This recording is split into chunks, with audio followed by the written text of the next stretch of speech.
episode 2 of the Movement RVA podcast, coming at you from CrossFit RVA in Richmond, Virginia. I'm joined by Jake Rowell.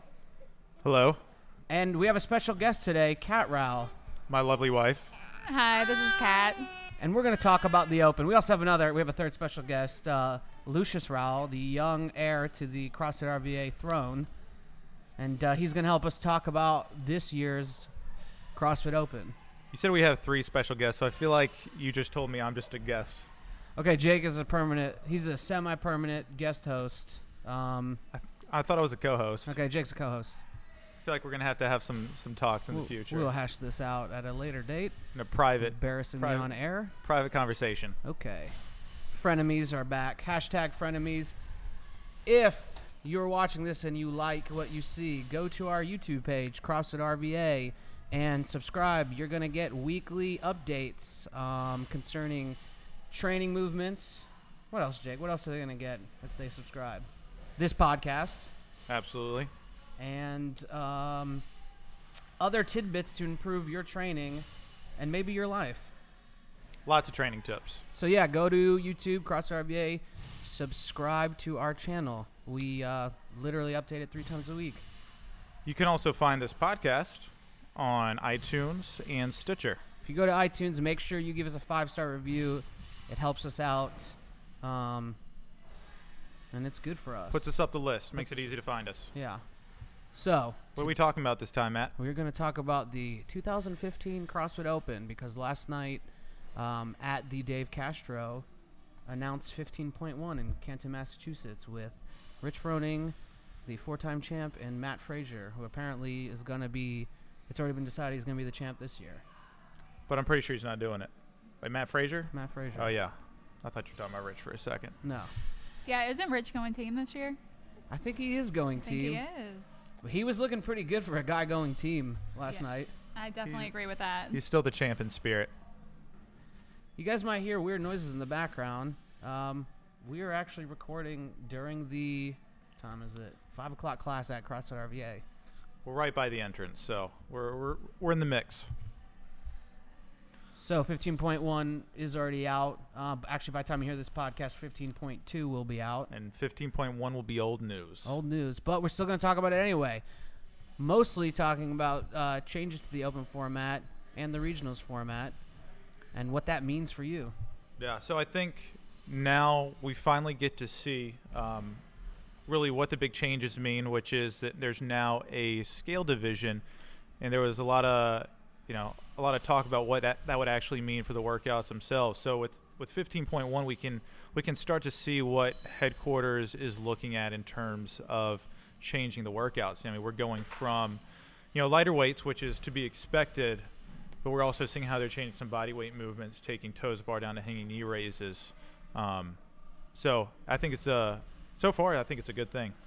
I want to talk about the inclusion of the 1 rep max clean and jerk, because people said that would never happen because of the difficulty of judging and I guess the general we got a crying baby. I guess the general issue with judging that. I mean, Jake, what would you say? It's in there, but what do you see as the challenges for you guys with that component to this workout? I mean, personally, I don't think it's that hard to judge a 1 rep max. I think the bigger issue before was that it's sort of weighting it very heavily towards the people that are strong. I mean, if it's just a 1 rep max without any other component to it, unlike 15.1, I mean, I think always the talk was that, I mean, really, you don't have to be good at CrossFit to, you could just come in as a power lifter, a weightlifter, or something like that, and hit a really good lift. It's very skewed, but I think at least the way they integrated it, where you have to do the 9-minute AMRAP first, it makes it a little more interesting. I mean, the strong guys are still going to do well, but they have to get through a pretty challenging 9 minutes first. Absolutely, and that's actually what impressed me the most about this workout was it's not just hitting a 1 rep max, which is hard enough in itself, but you literally just killed yourself for 9 minutes immediately proceeding that one. Kat, what do you think you're going to how do you think you're going to do on this 1 rep max compared to what your normal 1 rep max is? I hope to get maybe around 80%. I think 90% would be ambitious for me right now. I do think it'll be interesting to see how some of the bigger athletes handle all the toes to bar, which is the bulk of the workout, how they come off that with their maxes. I think for some of the smaller guys, the max is going to be kind of difficult because they'll probably smoke right through all the toes to bar. I think it's going to be interesting to see. I mean, assuming I'm understanding the scoring correctly, that if you're going as an individual, you really have to do well in both to get a good score. But since it's two different scores, if you're going as a team, I mean, if you have some guys that do really well on the first part but not so good on the max or vice versa, I mean, you're still going to have those scores counting. So it's going to have, you could have your really strong guys, their scores would count for the 1 rep max, and then your little Metcon engines, their scores are going to count towards the first part. So it's kind of cool how we're going to see a little separation, maybe some different strategies as teams are trying to get the best scores in. Like, I mean, maybe some strong people will, basically sandbag the first workout just to get, or the first part of the workout just to get a really big clean and jerk.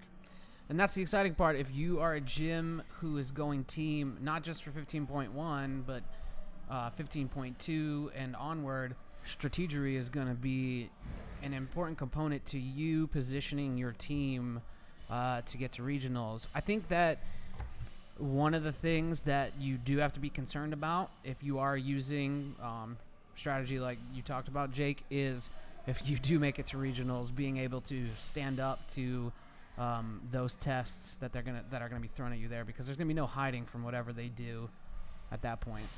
Yeah, I mean, I think especially now that a lot less teams are actually going to get through. At this point we have multiple regions competing at a single regional event.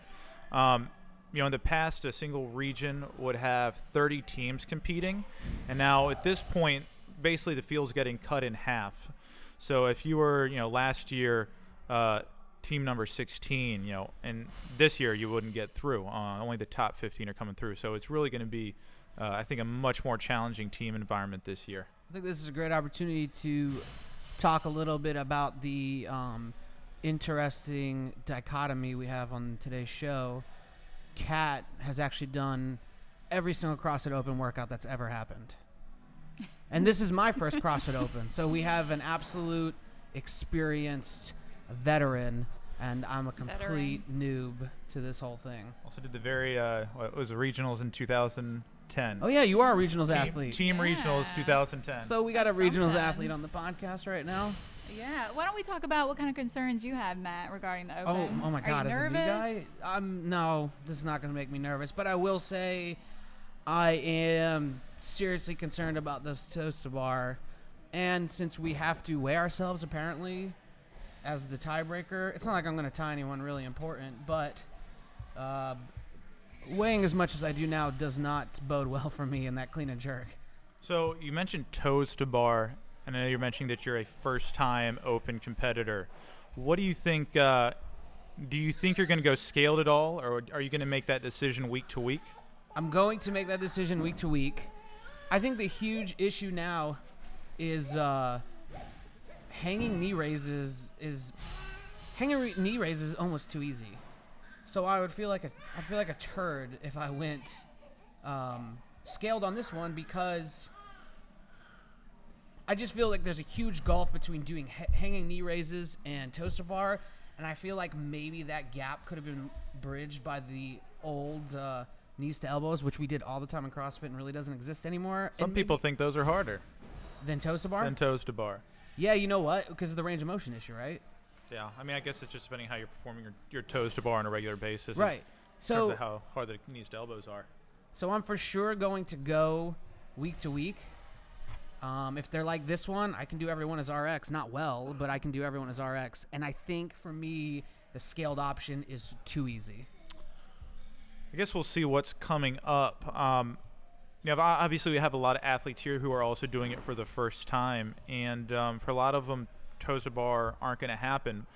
One of the things I think is a little bit of a conundrum for us is that I mean, over the years, we've seen a lot of really incredible firsts pop up in the open. Like, if you've never done a pull-up before, you've never done toes to bar before, and there was this thing where, you know, maybe you're sitting there just trying your toes to bar for 10 minutes with like 50 people cheering you on, and we saw a lot of important firsts there where people would get them in that competition environment. So for me, it's going to be a matter of, I know maybe it's more comfortable at certain points to have people do the scale division, but maybe they would feel a bigger sense of accomplishment hopping into something that's not a done deal in the RX division, but, getting it for the first time. I think building on what we talked about last week, which is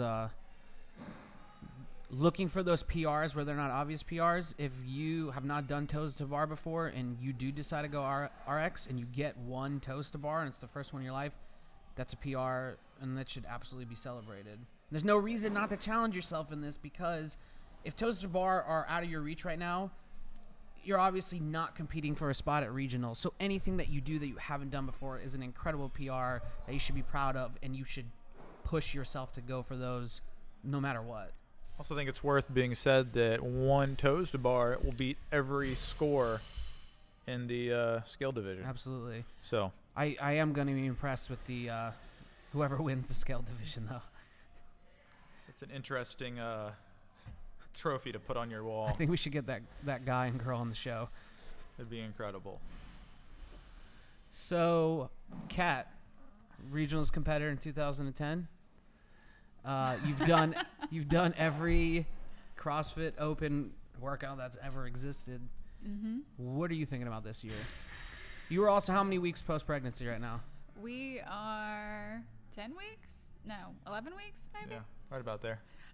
We don't know how old our child is. We don't know. Let's see. So, I guess last night when the workout was announced, I was a little bit surprised that it had toes to bar in it, just because in the past, I feel like HQ has been so cautious about releasing workouts that require too much equipment. And I think they were really inclusive with people that train at home, or maybe people that work out in the garage and things, again, that didn't have like rigs or, kettlebells and such. So I was a little bit surprised. But I think it's a very traditional CrossFit workout. I think a lot of people will be happy with it. Are you happy with it? I'm not really a fan of toes to bar, so Not I would so have taken much. some wall balls or some box jumps or something instead. But I'm sure, those movements always show up as well. But yeah, I think all in all, it's a pretty traditional CrossFit workout. Yeah, I'm glad that this year that we're starting off at least with a workout that I think, at least in our gym, is something that we've done something very similar to every time. 14-1 with the very light snatches and high volume of double unders, that's just not quite something we program in on a regular basis. Like, we probably would have done, if we did the same workout here, it would have been fewer double unders, heavier snatches, fewer snatches. So this is a workout that, at least for us, I'm excited about, because we train in this time domain with these weights very frequently. It's just the kind of workout that we enjoy. This is a strong gym where everyone likes to lift things heavy, which has bitten us in the ass before. But yeah, I definitely think that if the Open continues like this, because we're speaking into the future right now, I think that these sorts of events are weighted towards our strengths and what we can do. Yeah, absolutely, especially with that 1 rep max. So I think that's going to be great for us. We enjoy Olympic weightlifting, so to have like that opportunity is cool. I feel definitely much better so far this year about this first workout than we did getting started. And last year we started off in 75th place with this workout, which we basically bombed. It was 14.1? Oh yeah, 14.1. Okay. 73rd place. 75th. 75th. And then overall we wound up in 33rd. So, that was our worst workout by far. So it's cool to see. I don't know what to expect from all the other gyms in the region, but we're at least expecting some good things. We feel comfortable with this workout. Yeah, I don't see why the training that the competition group, and actually not even the competition group, the entire gym and the group classes have put in, wouldn't make us adept at this, particularly because, again, we are like a strong gym. Everyone likes to lift things heavy, and this has that component for us to use and excel at. Yeah, I really do feel like each year with the group class programming here that we've learned some new lessons. I mean, I remember year one, we really had no idea what to expect. I mean, there just wasn't standard CrossFit competition, so you didn't know what the expected movement pool was. Yeah, so it's like, we got to double unders in the, I can't remember which workout. And even back then, we didn't have that many people that could do double unders. Right. I mean, Kat probably remembers some of the how some of those scores went. I mean, we probably only had a few girls that could do double unders. Yeah, and I think even the snatch was 75 pounds, which is the same that it is this year. But at the time in 2011, that seemed really heavy. Which is interesting, and I want to actually ask both of you this question. Everyone's getting better every year, and to me, it seems like the Open and the Games is pushing people to levels that would have happened naturally, but they're accelerated by the competition. So, first of all, Jake, since you are in charge of basically how this gym works out, do we train for the Open here? And is that a good thing or a bad thing overall? Yeah, so we definitely train for the Open. I know there's disagreement about whether or not gyms should train for the Open or how specifically you should train for it. We do. It just gives us a way to separate our training out across the year, so we can look at our training on first, just a year-long cycle, basically, in terms of rotating strength work and conditioning work. So as we get closer to the Open, we certainly focus more on movements we've seen in that Open pool, which really isn't very many.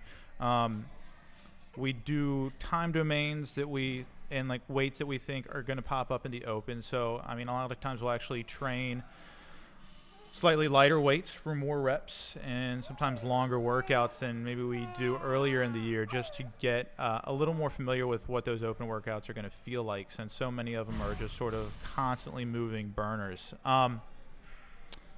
Again, other people don't think that that's appropriate. I want to talk about that, because here's how I look at it. If you come to this gym, or any CrossFit gym, but if you come to this one specifically and you want to lose weight, or you want to be functional in your movement, or you're training for some other sport or activity, races, hiking, playing with your grandkids, whatever, training for the Open achieves all of those goals while still training for the Open. So, like many things in CrossFit, you get many ancillary benefits from just focusing on this one thing. Plus, it allows the people that are programming, it allows the coaches to really set their sights on something very specific, very targeted, which, no matter what you want, can achieve results. Yeah, I mean, I think, again, there's no downside to this. Yeah, no, I don't see any issues. And it builds the community to a point that other events, CrossFit's always been our community, but this specific event is a thing that not only this gym, but every other gym in the world can rally around and come together, which is a huge aspect of who we are and what we do. Yeah, I mean, backing up to, it is a specific training goal, and there's really nothing wrong to have a training goal here. It's not wasted training. I think that's one of the arguments I see, is that you should train through the Open, that you shouldn't train too specifically for it. But really, there's nothing wrong with doing, say, some harder conditioning workouts for a while, for maybe doing a little bit less lifting for a while, and we're a gym that loves to lift. I mean, you want to maintain some of these, your proficiency in, your lifting and maybe some other skills. But, I mean, it just gives you a small amount of time to focus on something and try to achieve a specific goal, whether that's just to place higher in the region overall, or just sort of relatively, like as far as the number of people, or to even do something like get to regionals. It's, again, I think, again, training specifically for it's great. The only thing I wouldn't do is, I mean, if we had some super high level athletes that we knew were sort of shoo-ins for regionals, and yeah, you would say, hey, train for regionals, train for the games, and to just sort of cruise through the Open. Maybe not this year, but yeah. Yeah, I mean that's that's of course the long-term goal. But yeah, you know, if we had Julie Fouché training here, of course she's gonna keep on training with a little bit longer perspective. But really, our goal here is just to get a team through. And so, yeah, I think makes a lot of sense to really tailor our training right now specifically for the Open right now. Yeah. And I would also say I love the CrossFit Games theme this year, which is like, and correct me if I'm wrong, I'm competing for blank or whatever the phrase is. I feel very ill prepared right now. I don't know what exactly that what is. But anyway, Kat's seen every single video. Is there something that sounds like that? The theme this year There's is something like that. Right. I can't remember exactly what it is. And here's my general point. If we're not trying to build a gym of competitors, we're trying to have a specific goal to train towards because of all the other things you can achieve through doing that. And we're trying to build our community. So we're not asking people to focus only on the competition aspect of CrossFit. We're telling you to compete for whatever it is your individual goal is, even if it's you against yourself. And I think personally that training for the Open, having programming that's focused in some ways or skewed towards the Open, because when I say focused, is a valuable thing. And I think no matter what you're coming here for, you're getting your money's worth if that is the overall plan. And I agree with that. I know you mentioned training for yourself. And I know a lot of people in this gym specifically use the Open to kind of find out where their weaknesses are, and then they specifically target that throughout the year. For example, I know a couple of years ago, some of the ladies were struggling with chest to bar, and they worked really hard throughout the year for the next Open because they kind of given that movement would show up again. So I think it encourages a lot of women and men within the gym from year to year. Yeah, I mean, I feel like in the Open, it definitely does a great job of revealing what your weaknesses are. Having your weakness exposed is painful, but it's extremely valuable, particularly in this pursuit of mastery. Always pursuing mastery. Always pursuing mastery. So we've covered as me being the new person, I've covered expectations, I think. Oh, we got a baby crying.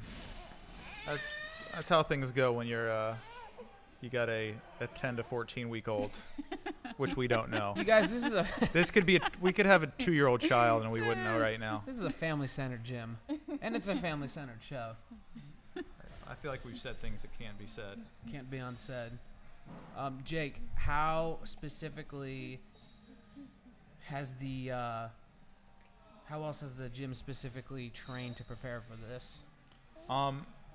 So certainly with the group classes, again, we've learned some big lessons there, and we have adjusted the programming.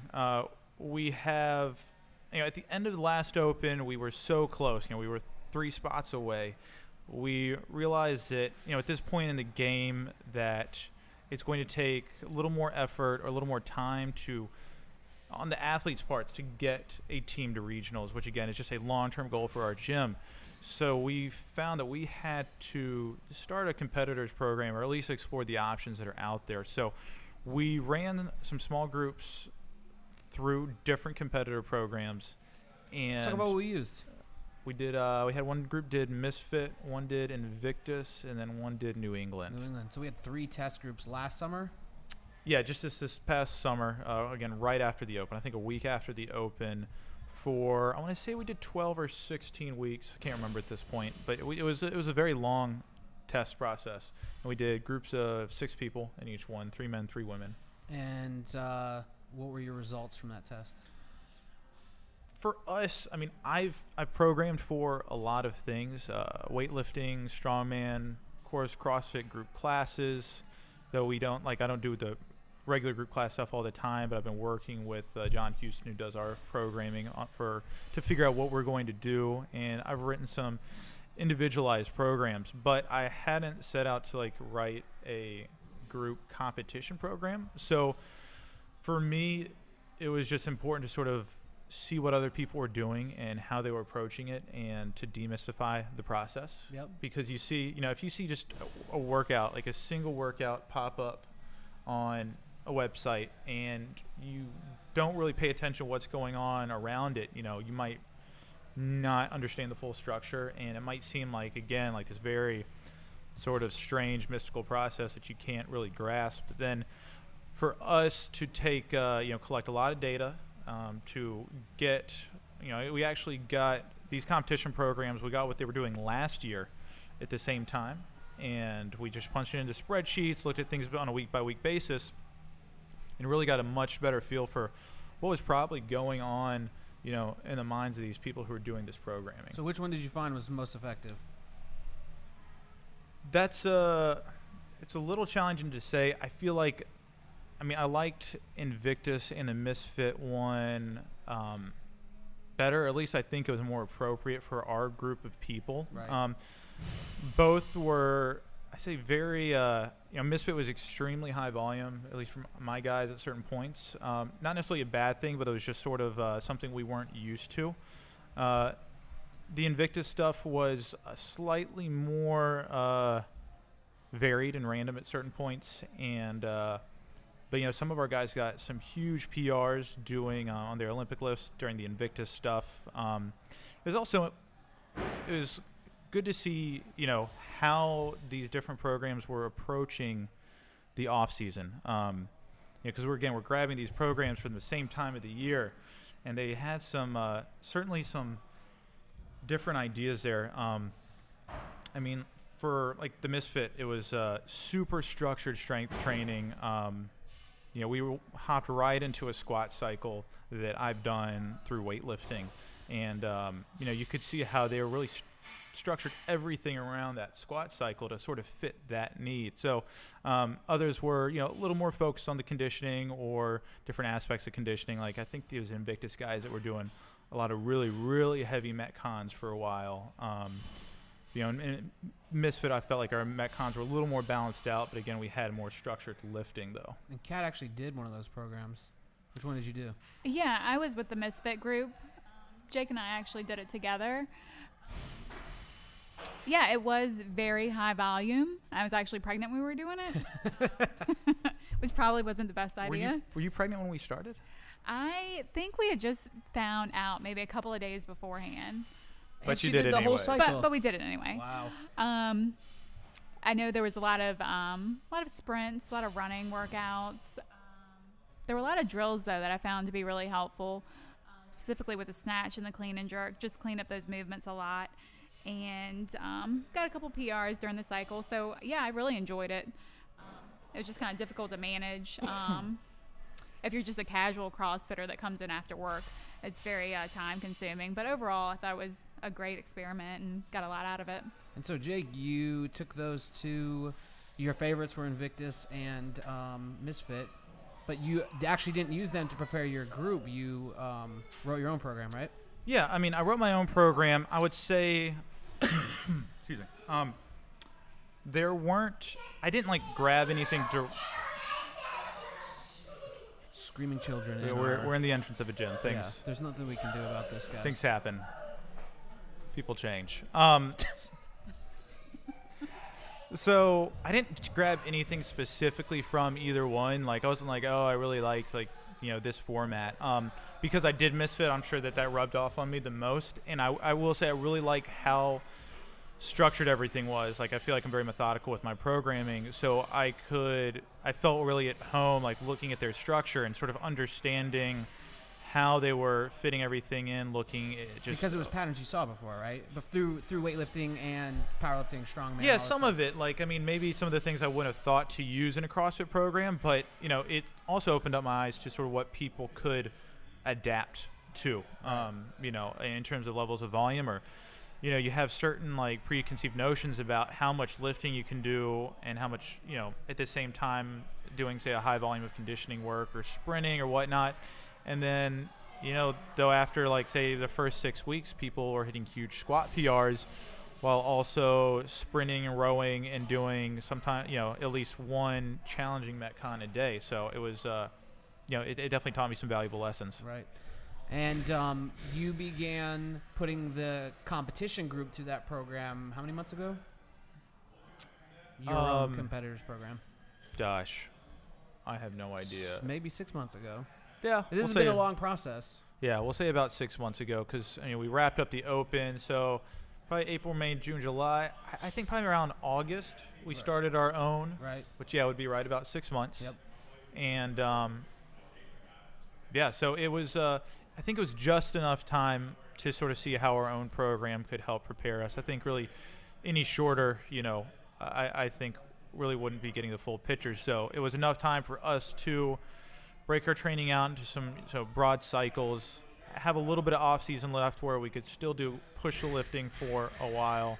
And now we've done a pretty big shift, over time, going from, a lot of challenging lifting, a lot of groundwork and cleaning up technique to now, the past couple of months, it's been slightly less lifting, but a whole lot of conditioning work and a lot of gymnastics practice, and again, more specific preparation for what we thought we would see in the Open this year. So now for the group classes, how have you and John worked together on the programming to prepare them for the Open?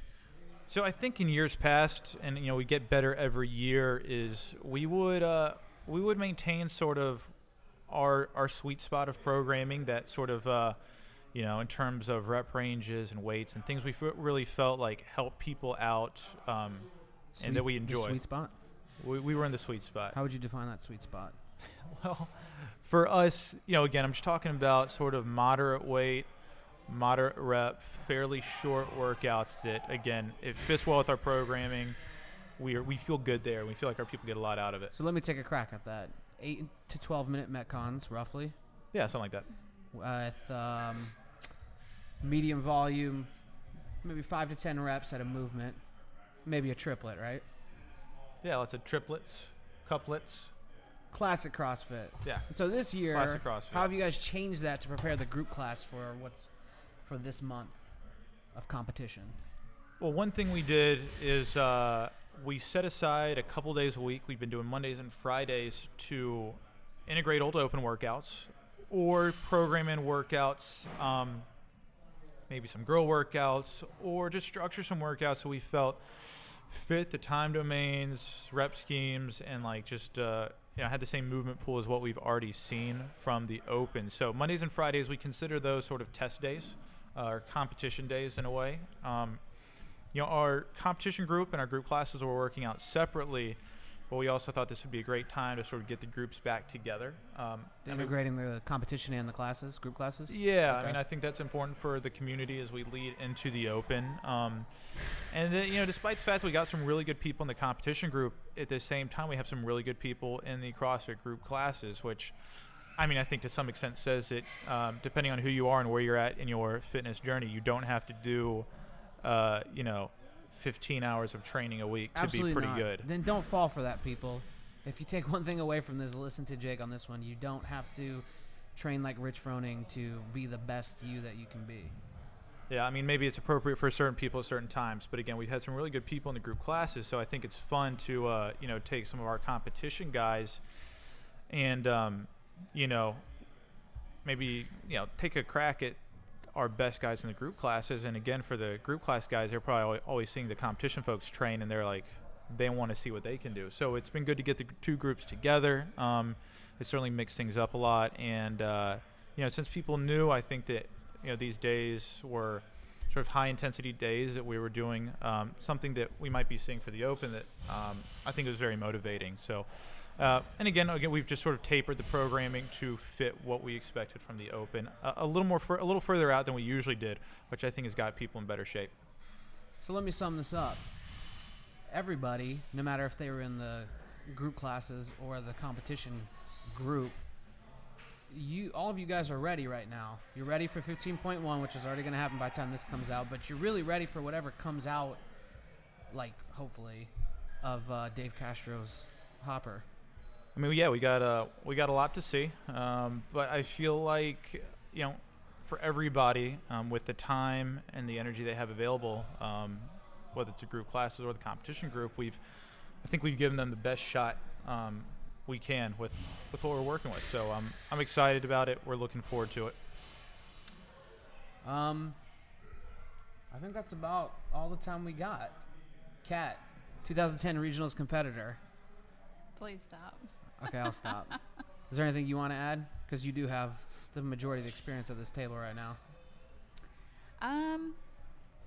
I guess the only thing is don't get frustrated if a movement pops up that you're not good at, because there's going to be 4, 5, 6 more workouts, and there'll be something that will let you shine, especially if it's your first time. Just give it a whirl. You've been training for it all year. If you go to a CrossFit gym, it's just CrossFit. It's just exercise. It's just exercise, and you're dedicated to it if you're going to a CrossFit gym. So you're already ready. Jake, final words of encouragement, advice, or admonishment to the people listening. That's a tall order. Okay, I'll add the last word then. I would say listen to what we said last week. Look for those tiny PRs that don't seem to be personal records. Better technique, better movement, even doing 1 rep of something you've never done before is a big deal. And have fun. We'll see you next Friday with episode 3. Who knows where we'll be then? Yeah, this is all over the place. And maybe we'll be at the Arnold. That's all we got for you guys. Peace out. Bye-bye. Nice.